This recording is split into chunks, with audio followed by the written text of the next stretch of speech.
Oke teman-teman, assalamualaikum. Kali ini saya akan membawakan kisah dari sahabat kita Agus saat dia melakukan pendakian ke Gunung Gede bersama dua rekannya, Vicky dan Sani, yang akhirnya justru menjadi bencana yang merubah hidup Agus ini untuk selamanya gitu.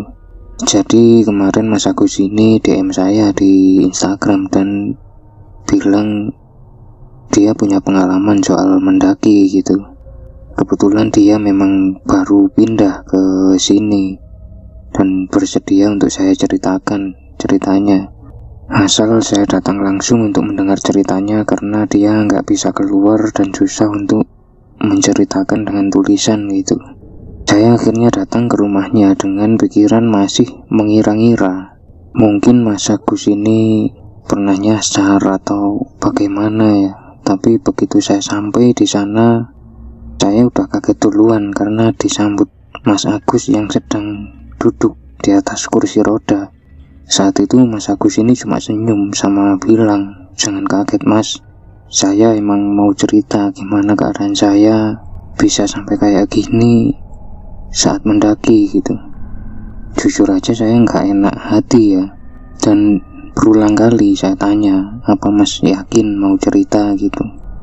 Karena sudah pasti sangat nggak enak nyeritainnya dan mengingat-ingat lagi kondisi yang membuat Mas Agus yang dulunya baik-baik saja menjadi seperti sekarang. Tapi entah kenapa Mas Agus sendiri yang meyakinkan saya kalau nggak apa-apa demi memberi pelajaran untuk para pendengar di channel ini gitu. Jadi nggak usah panjang-panjang ya, langsung aja kita mulai ceritanya.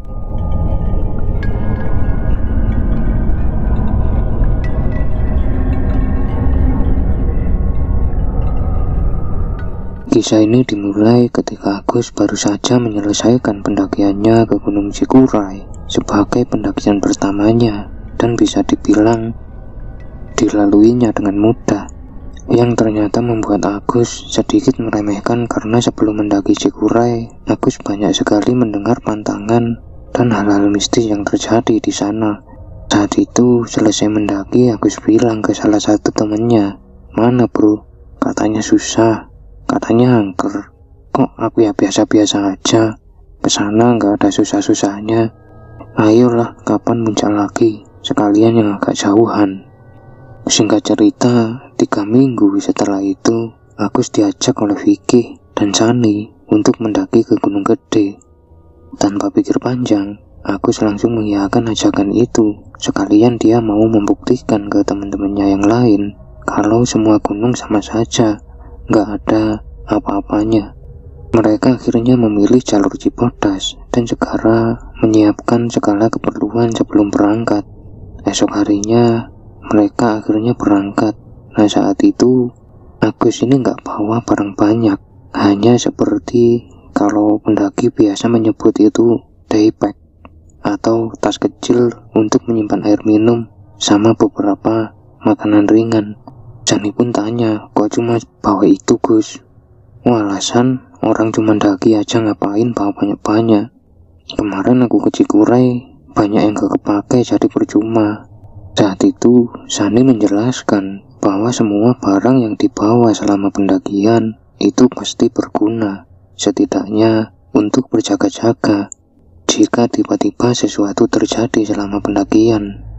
Bahkan banyak pendaki lain yang mungkin mendaki cuma 2-3 hari, mereka bahkan bawa bekal seminggu. Tapi Agus tetap bersikeras kalau tidak ada gunanya. Mereka kemudian baru sampai di sana sekitar jam 11 malam karena perjalanan memang cukup jauh, dan memutuskan untuk istirahat dulu sebelum mendaki esok harinya. Malam itu mereka pun tidur, dan sekitar jam 4 pagi Agus terbangun karena mendengar suara rame-rame. Ternyata memang ada 2 kelompok pendaki yang baru saja tiba. Agus pun kembali tidur, tapi nggak lama dia lagi-lagi terbangun, tapi kali ini suasana benar-benar sepi. Agus heran, kemana perginya para pendaki tadi, karena dia juga nggak mendengar mereka jalan atau memulai pendakian. Menurut Agus, suara rame-rame yang tadi tiba-tiba lenyap gitu hanya dalam sekejap. Karena udah gak bisa tidur lagi, Agus akhirnya memutuskan untuk membuat api unggun karena udara sangat dingin. Tapi sudah berkali-kali aku selalu gagal menyalakan api unggun itu. Padahal kayunya kering dan gak ada angin sama sekali. Gak berapa lama, Vicky akhirnya juga bangun dan mau membuat kopi. Agus kali ini heran ketika Vicky coba menyalakan, gak sampai 5 menit, api unggun sudah nyala. Padahal lebih dari setengah jam, Agus mencoba tapi selalu gagal. Dan tak kenapa bau asap yang keluar tercium seperti bau dupa. Padahal menurut Vicky baunya ya biasa aja, kayak bau-bau asap api unggun biasa gitu. Sekitar jam 7 pagi, selesai mengurus perizinan dan sarapan, mereka akhirnya berangkat. Saat itu formasi pendakian, Agus ada di depan, disusul Sani dan Vicky. Awalnya pendakian mereka berjalan normal, sampai lama-lama seringkali Agus ini meninggalkan teman-temannya di belakang. Sani berulang kali bilang agar Agus memperlambat jalannya gitu. Tapi entah kenapa Agus tetap aja jalan cepat-cepat. Bagi Agus, harusnya mereka yang jalan lebih cepat biar cepat sampai di puncak. Vicky dan Sani pun sudah nggak peduli lagi tingkah Agus gitu. Dan lama-lama Agus sudah nggak kelihatan lagi di depan. Vicky dan Sani terus berjalan melewati pos-pos pendakian sampai akhirnya mereka tiba di area pos kandang batu. Saat itu mereka kelelahan dan berencana untuk buka camp di situ. Mereka mikir mungkin Agus sudah duluan, entah udah sampai mana. Mereka saat itu tiba di situ sekitar jam 2 siang. Selesai buka tenda, gak berapa lama tiba-tiba turun hujan dengan sangat deras. Mereka mulai mengkhawatirkan keadaan Agus yang tidak membawa pakaian yang layak. Tapi mereka juga sangat kelelahan kalau mau menyusul Agus. Singkat cerita, sampai malam tiba, hujan masih belum juga berhenti. Yang kemudian secara tiba-tiba tenda mereka seperti ada yang memukul dari luar.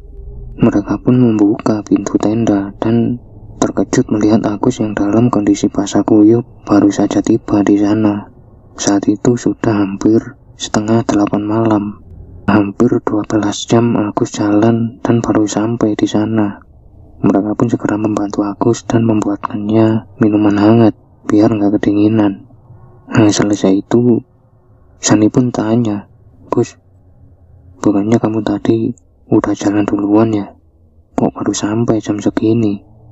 Kamu kemana aja?" "Gak tahu, San. Aku ya cuma ngikutin jalur aja, tapi kok rasanya cuma muter-muter doang. Udahlah, aku capek. Aku mau tidur dulu." Singkat cerita, esok harinya mereka pun bangun dan langsung buat sarapan. Agus tanya, "San, puncak masih jauh nggak?" Sani pun menjawab, "Kalau dari kata teman-teman, dari sini masih sekitar 5 jaman, Gus. Itu juga kalau cepet." "Emang kenapa?" "Nggak apa-apa, cuma tanya aja." Akhirnya mereka pun mulai sarapan dan langsung beres-beres, karena harus segera melanjutkan perjalanan biar nggak kemalaman. Saat beres-beres ini, kemudian Agus pamit untuk buang air kecil. Saat itu, selesai buang air kecil, Agus seperti dihampiri oleh seekor burung hitam yang dia kurang tahu itu burung apa ya. Tapi bukannya dia usir dengan cara baik-baik, Agus justru menendang burung itu. Yang anehnya, ketika ditendang, burung itu mengeluarkan suara yang hampir mirip seperti teriakan wanita, yang akhirnya membuat Agus merinding dan segera kembali. Lagi-lagi Agus berulah karena dia kembali meninggalkan Vicky dan Sani di belakang. Dia jalan duluan menuju puncak.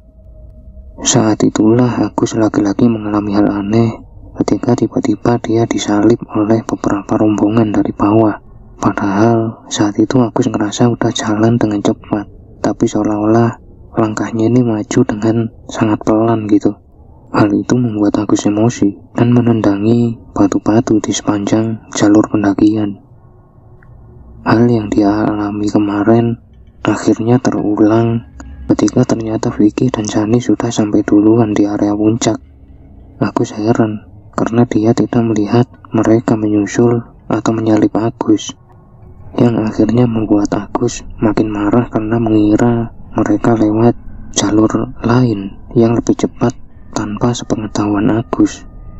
Vicky sudah menjelaskan kalau mereka lewat jalur biasa karena mereka juga nggak tahu jalur lain, dan itu pun juga cukup lambat karena mereka baru sampai di puncak setelah 6 jam berjalan. Tapi Agus nggak percaya dan langsung kembali berjalan turun sendirian dengan perasaan marah. Saat itulah Agus mulai jalan dengan terus mengucapkan kata-kata yang kurang pantas seperti gunung sialan dan lain-lain, sampai dia sempat ditegur oleh beberapa pendaki yang berpapasan sama dia. Sampai tiba-tiba Agus melihat burung hitam yang mirip dengan burung yang tadi dia tendang sedang berada di atas pohon, yang secara tiba-tiba burung itu terbang mendekat seolah-olah mau menyerang dia gitu. Agus pun panik ya. Dia coba lari, tapi saat Agus menghindar, ternyata pijakan kakinya salah dan membuat Agus tergelincir jatuh ke bawah dan masuk jurang yang cukup dalam. Saat itu Agus berteriak-teriak minta tolong, tapi bahkan sampai hampir 2 jam seolah-olah tidak ada yang mendengar. Padahal Agus melihat dengan jelas ada banyak sekali pendaki yang naik turun di atas, tapi seolah-olah mereka tidak menyadari teriakan Agus. Perlahan hari mulai gelap. Agus mulai kelelahan dan kelaparan, sampai akhirnya Agus tak sadarkan diri karena tidak kuat menahan udara dingin malam. Saat itulah Agus seperti bermimpi bertemu dengan sosok tinggi yang berbulu lebat, matanya kemerah-merahan dan lidahnya menjulur keluar. Sosok ini seperti sedang sangat marah ke Agus. Walau sosok ini hanya diam memandang, tapi seolah-olah Agus tahu betul kalau dia sedang marah. Gak berapa lama sosok ini mengeluarkan semacam pentungan yang sangat besar, dan tanpa bilang apa-apa langsung memukul kaki Agus hingga hancur. Saat itulah Agus tiba-tiba terbangun, sudah berada di atas tandu tim penyelamat. Agus segera melihat kakinya, ternyata masih utuh dan tidak kenapa-kenapa. Dia pun lega dan segera dibawa ke rumah sakit untuk dicek gitu. Saat itu ketika orang tua Agus datang, awalnya mereka lega karena melihat Agus yang baik-baik aja, sampai ketika mereka dipanggil oleh dokter. Saat itulah mereka benar-benar syok karena dokter bilang kaki Agus, walau dalam keadaan yang terlihat baik tanpa luka sedikit pun, tapi bagian dalamnya sudah benar-benar hancur dan infeksi parah yang membuatnya harus diamputasi sebelum menyebar kemana-mana. Tentu saja Agus benar-benar syok dengan kabar itu, dan seketika itu dia teringat dengan sosok besar yang memukulnya. Singkat cerita, sejak saat itu Agus sudah nggak bisa lagi menikmati indahnya puncak gunung. Agus memang merasa sangat menyesal bahkan sampai detik ini, dan berharap tidak ada lagi orang yang semena-mena dengan alam sebelum semuanya terlambat. Semoga pengalaman Mas Agus ini bisa menjadi teguran keras untuk kita. Apapun yang kita sombongkan dalam hidup, pada dasarnya bisa diambil setiap saat. Terima kasih buat Mas Agus yang sudah legowo membagikan pengalaman pahitnya. Semoga selalu sehat dan diberkahi oleh Tuhan.